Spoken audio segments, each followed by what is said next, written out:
आजम से मैं हाथ जोड़ के रिक्वेस्ट करता हूं कि बाबर आजम ने अगर किसी का दिल दुखाया हुआ है ना तो उससे माफी मांग ले।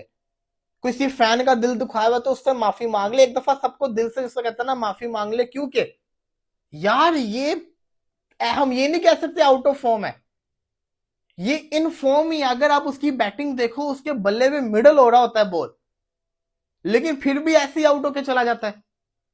अब मैं आपको बाबर आजम की आज की बैटिंग की गलती बताता हूं। बाबर आजम ने क्या गलती की है मैं आपको बताता हूं। बाबर आजम जब आया, जो कि बाबर आजम ने एक सही स्ट्रेटेजी अपनाई थी कि मैंने स्पिनर को तेज खेलना है, और उसने बहुत अच्छा काम किया। उसने हार्ड हैंड से बल्ले को पकड़ा हुआ था, सख्ती के साथ जो बल्ला पकड़ना होता है, जब हमने वो जोश होता है कि हमने हिट करनी है तो हम बल्ले को कस के पकड़ते हैं। उसने कस के बल्ले को पकड़ा हुआ था और वो बल्ले से बॉल को हिट कर रहा था जोर से, और हमने देखा उसे चौके भी मारे। 22 बॉलों पे 16 किया उसने, स्लो नहीं खेला, तेज खेला। लेकिन इस सिचुएशन के अंदर फिर होता बताऊं क्या है, आपके माइंड के अंदर आपने बल्ले को हार्ड हैंड से पकड़ा होता है। जब वो टिप करने गया ना तो वो हार्ड हैंड से उसने टिप किया, जिसकी वजह से जो बॉल था ना वो ज्यादा बल्ले को लगने के बाद दूर तक गया, और टोनी डिजोर्जी ने एक अन्य हाथ बटेरा पकड़ के कैच पकड़ लिया।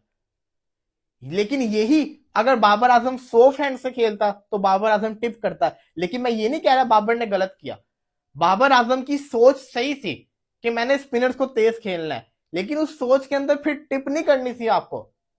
फिर अगर आपको टिप भी करनी थी तो उस जगह पे करनी थी जहां पे फील्डर नहीं था। ये गलती हुई है बाबर से। लेकिन मैं इसको डिफेंड नहीं कर रहा, बाबर आजम को सीरियस होना पड़ेगा।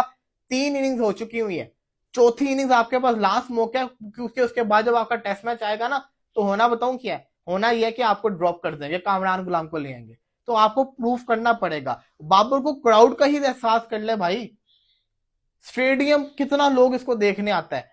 पिछले मैच में शान मसूद आया तो लोग नाच रहे थे कि आउट होकर चला गया, बाबर आएगा। अभी अब्दुल्ला शफीक आउट हुए तो लोग नाच रहे थे, शुक्र है अब बाबर आजम बैटिंग देखने को मिलेगी।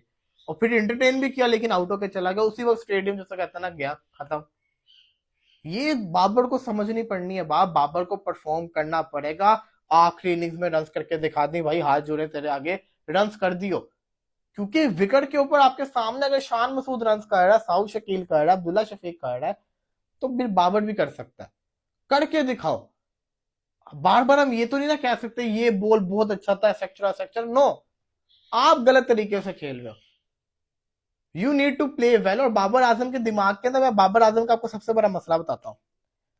पहले जो बाबर आजम था ना वो आता था भागता हूँ मैं आज 50-100 मार के आऊंगा, ये वो सोचता ही भरा था। अब बाबर के दिमाग में होता है यार मैंने आउट नहीं होना, मैंने 100 करना है। मसला ये है कि उसका 100 नहीं आया। 1000